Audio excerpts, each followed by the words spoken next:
होली में हकौना लइकन के दोस्त, होली में हकौना लइकन के दोस्त, पातर कमरिया से कनी बेहोश गोरी हाय रे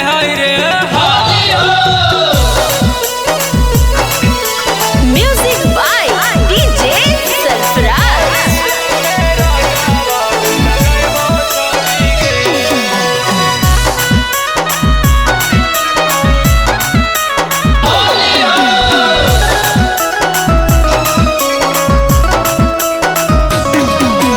होलिया में माजा हम उठैबो छोड़ी गे, होलिया में माजा हम उठैबो छोड़ी गे, धाके गलिया में रंगावा लगैबो छोड़ी गे, धाके गलिया में रंगावा लगैबो छोड़ी गे, होलिया में मूड हम बनैबो छोड़ी गे, होलिया में मूड हम बनैबो छोड़ी गे, धाके गलिया में रंगावा लगैबो छोड़ी गे,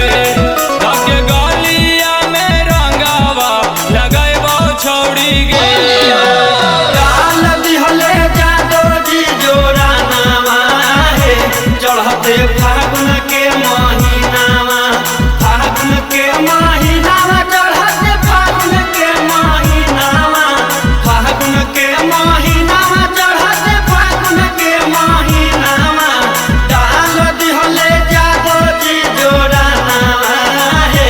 चढ़ते फागुन के महीनावा। Music by DJ Sarfaraz. एक पीस गौआ में तू हाही छौड़ी माल गे, हाही छौड़ी माल तू तो हाही छौड़ी माल गे, लाल पियर कार देबो तोर दुनु गाल गे, कर दे लाल गाल, कर दे लाल गे, लाभ वाला पाठ हम सिखैबो छौड़ी गे, लाभ वाला पाठ हम पढ़ैबो छौड़ी गे, धाके गलिया में रंगावा लगैबो छौड़ी गे, धाके गलिया में रंगावा लगैबो छौड़ी गे।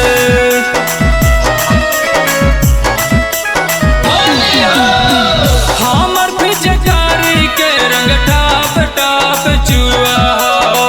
टप टप चुआ होगे, टप टप चुआ हो, तोरे लाल जिया तोर तोरे पमरा, तोरे पमारा होगे, तोरे पमारा हो, राहुला नीरजवा तोरा मनैतो छौड़ी गे,